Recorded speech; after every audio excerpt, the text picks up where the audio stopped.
Okay, let's do that. All right.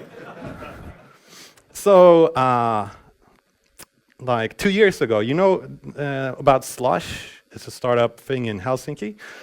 So me and Per, another co-founder, were there on the plane home. Per likes like piano music when he's calming down and flying and stuff, and noise cancellation.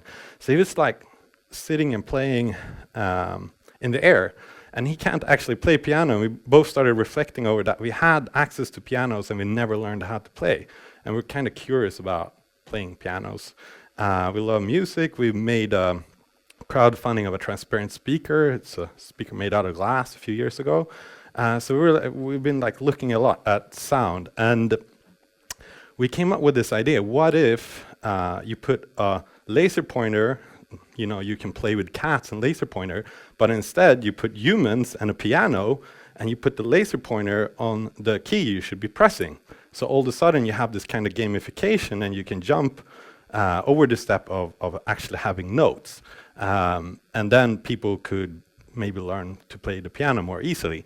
So, as I mentioned, almost 2 years ago now, the project was super intense in the start, where we always try to put like, we have this lab projects, we try to put some way of prototyping or deadline on them. So our goal was to come back next year at Slush and kick ass with this kill-ass prototype. It took us a little bit longer. And today we're at this stage. We built the hardware that's actually, if you know Forum Labs, the 3D printer, it's the same galvanometer up here. So there's a laser dot that we can get to spread the height, and the dangerous swing velocity of this is due to the spread on the piano. And we have it Bluetooth.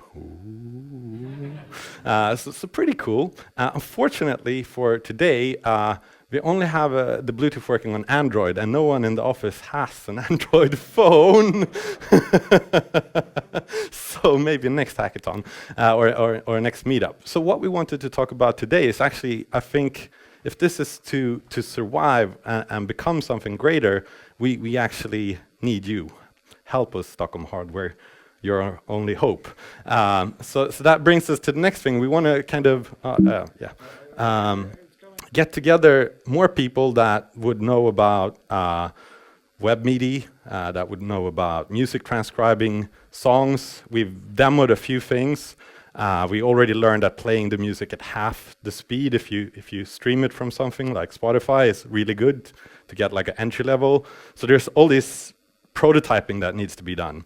And we can build a few more of these, but we can't really program them, and we can't really sort of play with them in a sufficient way. So our idea is that we put together some sort of little hack group from here.